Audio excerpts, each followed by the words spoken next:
Ayat 3, karena Tuhan jiwaku bermegah. Biarlah orang-orang yang rendah hati mendengarnya dan bersuka cita.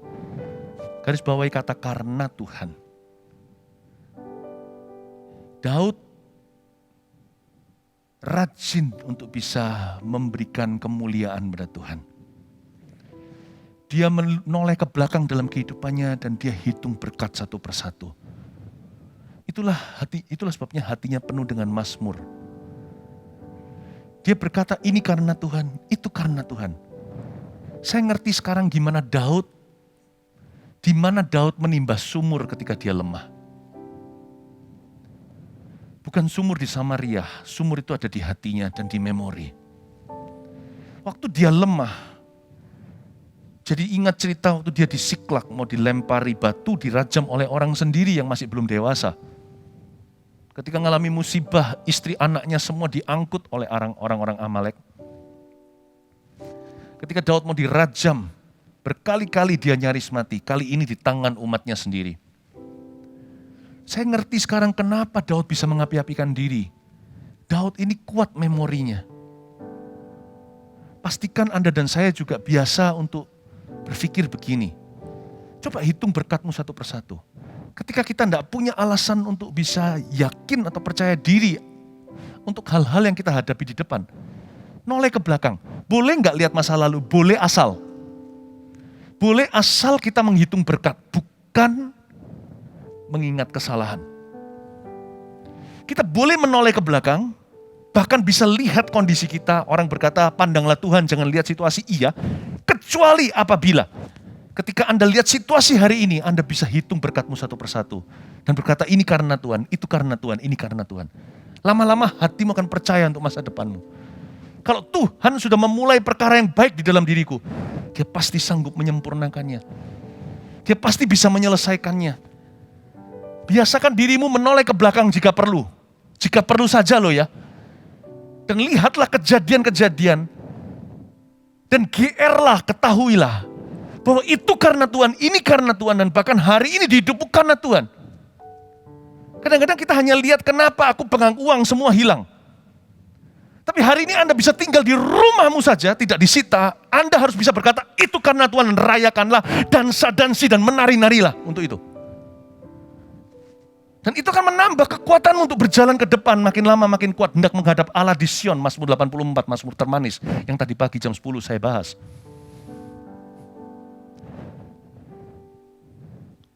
Karena Tuhan. Kalimat ini seperti ada tanda serunya. Ayat 3, karena Tuhan jiwaku bermegah. Ketika Anda lemah, Tuhan kuat, bukan? Ya kan? Tapi kita tidak bisa menerapkan prakteknya. Kita jadikan pengetahuan yang percuma dan sia-sia. Ketika aku lemah, Dia kuat. Di antara kita lemah dan Dia kuat itu, untuk kita bisa merasakan kekuatannya dan mendorong kita ke depan untuk menghadapi apapun yang menjadi rintangan. Ada yang namanya seni bermegah. Karena Tuhan jiwaku bermegah. Belajarlah untuk bermegah, bukan dalam dirimu, bukan dalam apa yang kau punya, bukan dalam situasimu tentunya.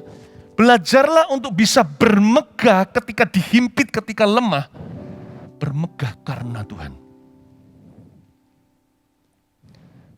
Belajarlah untuk bermegah, untuk bisa. Learn to boast even in your humiliation. Ini kalimat sebenarnya powerful sekali, saya jelaskan dalam bahasa Inggrisnya dulu. Boast, orang boasting itu gimana? Orang yang suka membual. Orang membual itu salah, karena yang dia bualkan duniawi. Oh lu tahu nggak ya? Oh lu tahu nggak? Gua bisa apa gitu ya? Ada orang juga yang membual tentang benda atau barang yang dia miliki. Lu tahu nggak? Aku punya apa? Suatu hari saya pernah ketemu sama satu orang, nggak ditanya nih, saya nggak tanya sama dia, dia bualkan apa yang dia miliki. Ya memang sangat-sangat impresif sih. Bukan sesuatu yang 1 juta orang punya satu. Tapi bagi saya, apa artinya?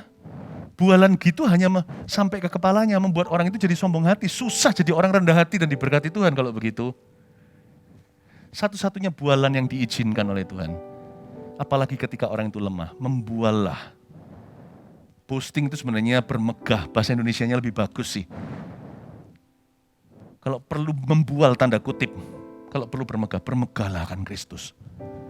Aku hancur sudah semuanya. Tapi tahu nggak ya? Kalau ngomong tentang kehancurannya, nggak usah berlarut-larut dengan air mata, secukupnya. Kalau memang perlu menangis, biarkan orang lain menangis dengan dirimu dalam penderitaanmu, tapi jangan izinkan jadi pesta tangisan.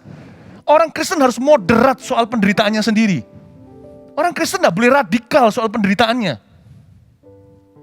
Ya loh, aku di penjara, gini.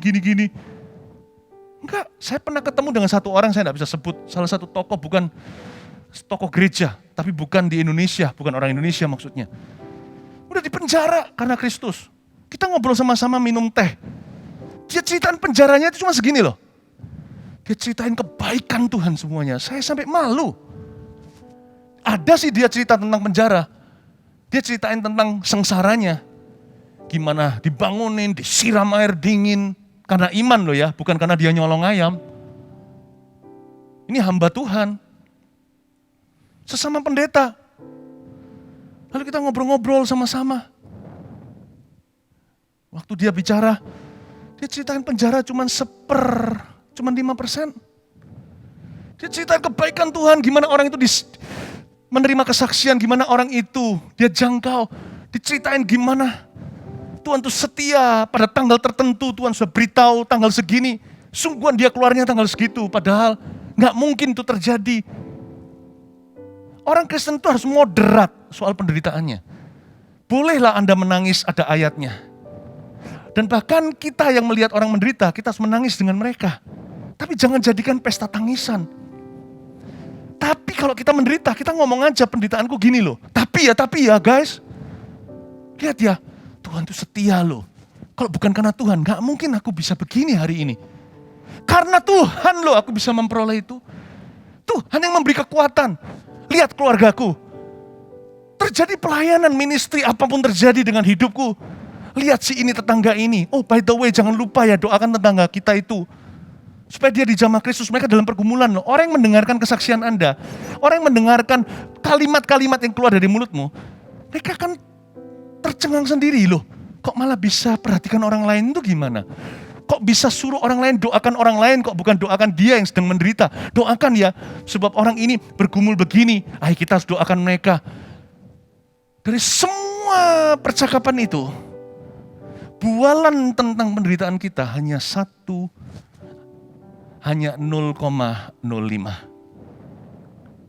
Tapi sisanya kita boast about Christ. Bermegah karena Tuhan. Karena Tuhan jiwaku bermegah. Percaya enggak? Kalau kita begitu jadi orang Kristen, kekristenan kita berkuasa. Iman kita itu ampuh. Doa kita penuh dengan jawaban. Our faith becomes power. Saya mau tahun ini, saya buat resolusi. Tuhan yang jiwaku megahkan. Apapun terjadi. Tutup mulut untuk bualan manusia. Kalau memang aku boleh membual sesuatu, aku akan bermegah. Karena Tuhan jiwaku bermegah. Biarlah orang-orang yang rendah hati mendengarnya dan bersuka cita. Itu dia. Orang yang dengarnya pun akan bersuka cita. Orang yang mendengarnya pun diberkati. Mari kita penuhi mulut kita dengan iman tahun ini. Mari hati kita dipenuhi dengan lagu-lagu yang mengangkat iman. Bukan pulangkan saja aku pada ibumu. Mungkin gak ada yang tahu di sini yang lebih tua-tua mungkin mengerti itu lagu-lagu zaman dulu. Bukan lagu-lagu yang sifatnya mengasihani diri sendiri. Tapi lagu-lagu yang membawa kita maju ke depan. Learn the art of speaking to your own soul. Pelajari seni untuk bicara kepada dirimu sendiri, kepada jiwamu. Hai jiwaku, pujilah Tuhan, tenang teduh dalam kasih-Nya Tuhan. Dari semua kejadian Daud, dia cuma tulis satu ayat aja. Penderitaan jiwanya, kengeriannya, ayat 2 sampai ayat 23. Dia bermegah karena Tuhan, semua karena Tuhan. Nanti ya, kalau kita begitu, bukan hanya terasa cepat berlalu, memang cepat berlalu. Apapun pencobaan yang Anda alami, bukan hanya terasa gampang dilalui, tapi memang akan jadi gampang dilalui. Kuncinya jangan bunuh rohmu sendiri.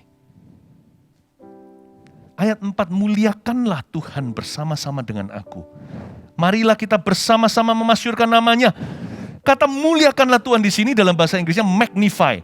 Magnifying glass atau kaca pembesar itu untuk melihat tulisan kecil atau bisa mengundang sinar matahari di titik tertentu kebakaran kertas atau kebakaran hutan juga bisa kalau nggak hati-hati. Muliakanlah Tuhan itu kita nggak bisa, kita memasang kaca pembesar. Tapi Tuhan sudah besar, jadi muliakan Tuhan di sini bukan membuat Tuhan jadi besar. Kita hanya bisa membesarkan anak tidak bisa membesarkan Tuhan. Tuhan tidak perlu dibuali. Tuhan tidak perlu dibualkan. Tuhan tidak perlu dibesarkan. Kita hanya bisa besarkan anak, itu pun seringkali ngos-ngosan. Kita masih belajar dari kesalahan. Jadi apa maksudnya muliakanlah Tuhan atau besarkan Tuhan? Put that magnifying glass not to him but to you. Letakkan yang namanya arahkan kaca pembesaran itu bukan pada Tuhan. Tuhan tidak bisa lebih besar daripada Tuhan sekarang. Sebab dia maha besar. Udah notok itu. Kita tidak akan bisa mengerti size-nya sesungguhnya. Tapi pakai magnifying glass. Kalau Anda dan saya mau menang, apapun proses Tuhan mau cepat berlalu, bukan terasa cepat berlalu, sungguhan cepat berlalu.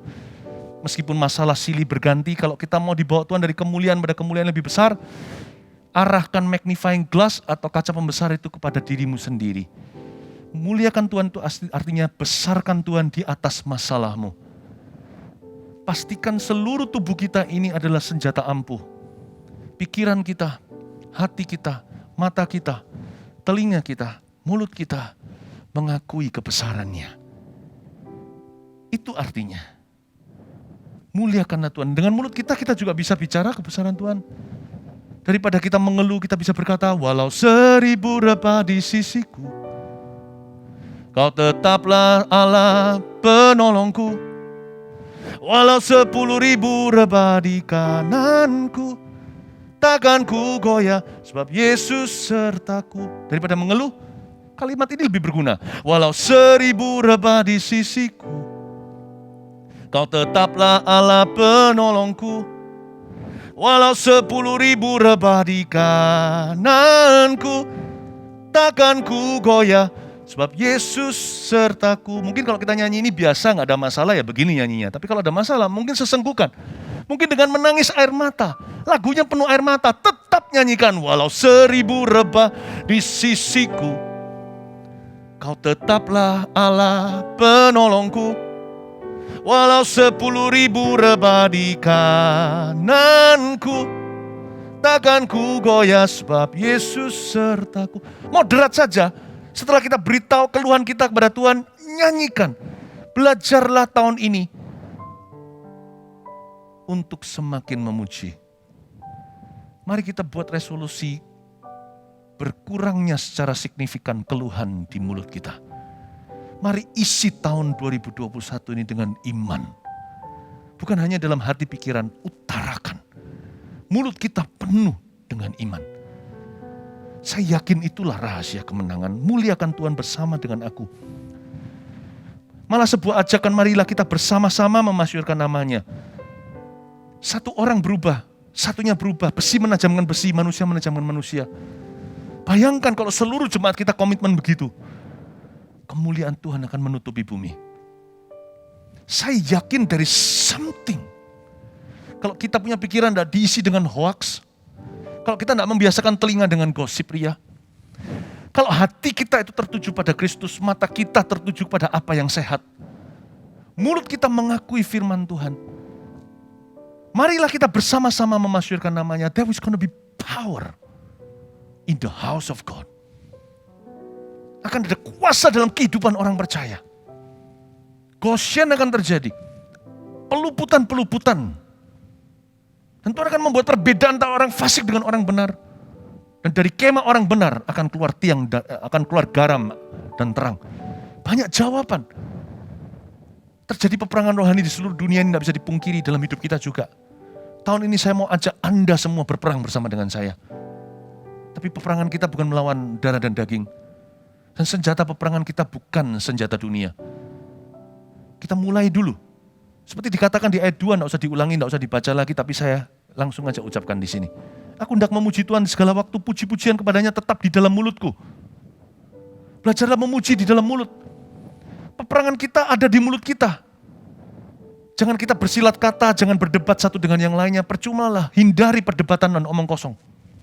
Tahun ini, perangi mulut sendiri. Ini perintah Tuhan hari ini, apalagi kita dalam 21 hari puasa. Buat apa kita berpuasa namun demikian pengakuan iman kita? Begitu saja. Perangi mulut sendiri, sebab pujian, aku hendak memuji Tuhan. Pujian akan engkau ada di mulutku. Perangi mulutmu. Mari kita perangi mulut kita sendiri. Mari kita minta Tuhan sunat hati. Mari kita minta lidah bibir kita bebas kulit katanya. Tuhan, tahun ini aku perangi mulutku. Sebab barang siapa bisa mengekang lidahnya, bisa menguasai seluruh tubuh. Peperangan kita itu di sini loh. Do you know that this is the switch on and switch off miracles too? Ini juga adalah tombol tekan on off-nya mujizat Tuhan. I believe therefore I speak, kata Paulus, aku percaya sebab itu aku berkata-kata. There's power in our words. Saya pun berkali-kali salah di area ini. Sebab barang siapa bisa mengekang lidahnya sempurna, orang itu orang sempurna. Ayo kita perangi mulut sendiri. Gak perlu masuk perdebatan yang gak perlu. Hindari hal-hal yang sifatnya omong kosong. Mari kita buat satu janji. Tahun ini kita perangi mulut sendiri. Tuhan, angkat keluhan. Tuhan, ambil semua keluh kesah dari mulutku dan perkataan negatif yang membunuh. Mulutku penuh dengan pujian. Ya Tuhanku, aku hendak bernyanyi bagimu selama ku hidup. Ya Allahku, aku hendak bermazmur bagimu selagi ku ada. Inilah yang ku renungkan setiap waktu dan sepanjang tahun juga. Nyanyian pujian dan pengagungan kepadamu.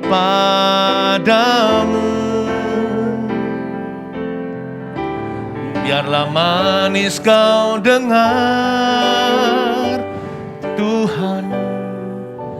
Manis kau dengar, Tuhan. Dan hatiku bersuka karenamu. Pernah suatu hari saya mimpi dan Tuhan beritahu pada saya persis seperti di Yeskiel. Pas saya lagi baca Yeskiel, saya bawa dalam mimpi. Kalau saya baca firman itu saya bawa dalam tidur bahkan. Saya melihat tulang-tulang. Ini mimpi nih. Dan Tuhan berkata, tulang-tulang ini bisa hidup enggak? Itu seperti ayat. Saya berkata, Tuhan yang tahu. Untungnya saya sudah baca, jadi saya tidak lancang jawabannya. Itu mimpi sangat nyata di depan saya seperti televisi. Seperti layar lebar. Lalu Tuhan berkata, bagaimana tulang ini bisa hidup? Di situ twistnya, beda dengan yang di ayat Yeskiel. Kalau di Yeskiel Tuhan berkata, berkatalah, bernubuatlah pada tulang-tulang ini.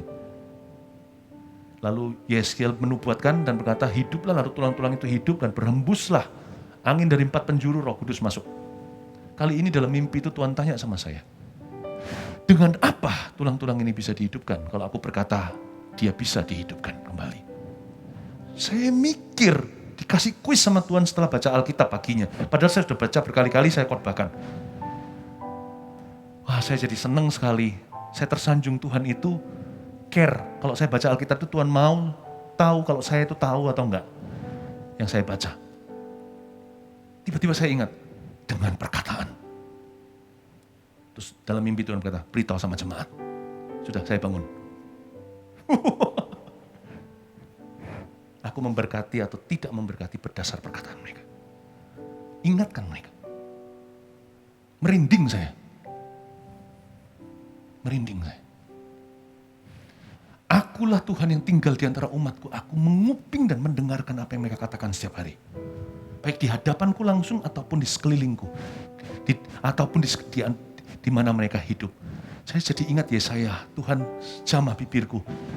Luruskan hatiku, jamah dengan batu bara itu. Aku adalah manusia najis bibir dan aku tinggal di antara orang-orang najis bibir. Dia gak salahin orang lain loh ya. Dia ngaku dia tertular. Dan dia nulari yang enggak kepada yang lainnya. Kata-katanya mematikan. Dan Tuhan berkata sama saya ingat. Waktu saya bangun dari mimpi itu, enggak langsung bicara begitu, tapi di suara hati saya tiba-tiba ada pengajaran berkata, ingatkah kamu Philip, sebelum kamu sampaikan ke jemaat, apa yang membuat bangsa Israel tidak bisa masuk ke tanah perjanjian? Mereka kurang holy dari sejak kapan mereka pernah holy? Tapi karena mereka berkata, kami akan mati di padang gurun ini. Ini kiamat, habislah, sudah disinilah. Dan mereka berkata, dan mereka mengeluh dan bersungut-sungut, dan berkata, raksasa itu akan membunuh kami. Tuhan berkata, hanya Yosua dan Kaleb yang masuk. Dengan perkataanmu, kau dibenarkan. Dengan hatimu kau percaya. Roma 10. Bukan hanya doa terima Yesus, mengaku, beriman. Dengan perkataanmu kau dibenarkan. Apakah semudah perkataan saja? Apakah kerajaan Allah itu semudah kalimat yang diucapkan? Enggak. Sebab kalimat itu untuk bisa diucapkan dalam kondisi tertentu itu pergumulan. Dan Tuhan tahu itu bayar harga. Kalau orang ditekan, dia berkata, aku mengampuni. Itu Tuhan pandang sebagai kebenaran. Itu enggak gampang. Untuk Abraham enggak punya keturunan, sebentar lagi seluruh hartanya jatuh ke tangan stafnya. Pegawai bukan anak sendiri, dia bisa berkata, terpujilah nama Tuhan. Aku percaya keturunan dari engkau itu dihitung sebagai kebenaran. Ketika Anda ditekan, tidak tahan, Anda diberitahukan kanan kiri orang-orang yang paling dekat dengan Anda, kutuki saja, udah tinggalkan Tuhan. Ayo kita ke orang pintar aja. Lalu Anda berkata, Tuhan memberi, Tuhan mengambil, terpujilah nama Tuhan. Di gereja angkat tangan berkata, haleluya. Itu tidak gampang. Itu bukan cuma main kata, jual kata-kata, seperti orang jual obat. Perkataan ini mahal. Di situasi tertentu ketika kita diuji, perkataan itu segala sesuatu. Jadi Tuhan beritahu sama saya, beritahu sama umatku. Tulang-tulang ini akan hidup lewat perkataan mereka. Saya merinding, saya bangun. Dan perkataan kita itu kadang-kadang kita nggak tahu itu dari Tuhan atau enggak kan. Asal kita itu asal kita itu diinfus dengan firman, kita akan tahu. Perkataan kita nggak akan jauh dari perkataan Tuhan jikalau bukan perkataan Tuhan. Ayat 1 lagi saya lompat lalu kita selesai.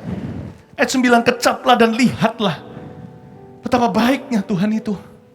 Berbahagialah orang yang berlindung padanya. Kata kecaplah dan lihatlah itu saut-sautan. Anda bisa lihat gak? Kecaplah dan lihatlah itu seperti salip-salipan, balap-balapan. Kadang-kadang kita mengecap dulu, baru melihat. Kadang-kadang kita ucapkan dulu, kita enggak tahu itu Tuhan enggak. Kita beriman.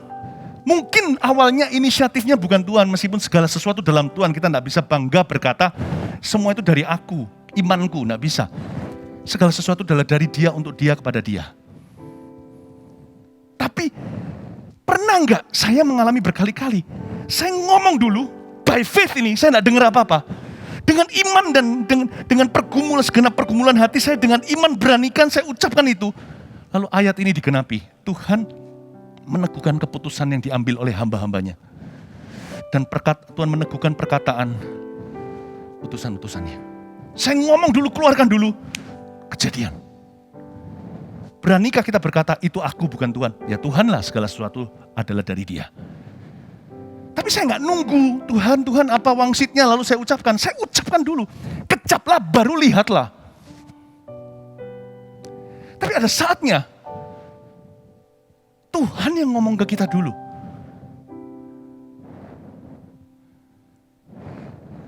Gara-gara kita itu merasakan sesuatu. Kecaplah itu bisa merasakan sesuatu. Kita seperti mengecap, itu bisa merasakan manis, asin, asam. Kita rasakan dulu baru kita ucapkan kejadian. Ada waktunya kecaplah itu bukan merasa, tapi mengucapkan. Orang berbicara ini juga mengecap. Makanya itu kalau tidak ada kalimat atau kata-kata yang jelas, maka disebut kecapan. Dan itu nggak sopan kalau lagi makan. Ya kan? Kan nggak enak kalau orang makan. Kan nggak elegan gitu ya. Kalau mengecap di sini ada dua artinya. Satu, kita merasakan dulu, kita ucapkan kejadian. Yang itu boleh dikatakan bermula dari kita. Iman kita pada Tuhan seperti wanita Sirofenisia. Kan Tuhan bukan Tuhan yang menyuruh dia berkata, anjing pun butuh remah. Dia kan maksa padahal sudah dianjing-anjingkan. Kecaplah itu bisa jadi dari kita inisiasi. Kita ucapkan dulu. Tapi bisa jadi kecap itu bukan ucapan. Tapi kita merasakan asin, kita bilang asin, kejadian asin. Tuhan buat kita rasakan manis, kita berkata manis, kejadian manis. Kecaplah itu bisa berupa kata-kata yang dari kita inisiatifnya, atau kita merasakan suatu selera dari Tuhan. Tuhan buat kita tahu sesuatu dulu, kita ucapkan kejadian. Karena itu ada orang kadang-kadang tanya sama saya, Pastor Philip, kalau begini ini Tuhan yang ngomong atau Pastor Philip yang ngomong lalu Tuhan responi? Jawaban saya yang terbaik adalah nggak tahu. Pokoknya saya jalan sama Tuhan, today I will walk with God. What I say matters. Papa mama juga sama, saya dan istri saya, anak saya datang, "Pak, boleh permen nggak, Daddy?" Saya akan tanya, "Mami bilang apa?" "Nggak boleh." Ya sudah. Tapi Daddy bilang apa? Daddy bilang, Mami bilang. Kalau Mami bilang nggak boleh, Daddy bilang nggak boleh. Sebaliknya nanti. Dia datang ke maminya tanya, "Mam, boleh nggak pergi?" Daddy bilang apa tadi? "Boleh pergi nggak?" "Ya, boleh." Ya sudah kalau Daddy sudah bilang boleh. Jadi keputusan Mami atau Daddy? Keputusan cincin pernikahan. Kami satu. Makanya Tuhan dengan kita itu bukan atasan bawahan, Yohanes 15. Kamu tidak akan lagi kupanggil sebagai hamba kalau kamu tahu kehendakku. Kita juga bukan cuman hanya bapak dan anak. Jangan lupa loh, kita juga mempelai wanita.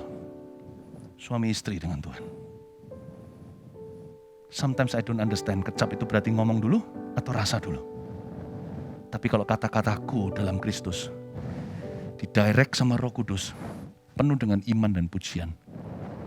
Enggak jauh, enggak. Selalu ada Tuhan di dalam kata-katanya. Selalu ada kuasa mengalir di dalamnya. Haleluya. Haleluya.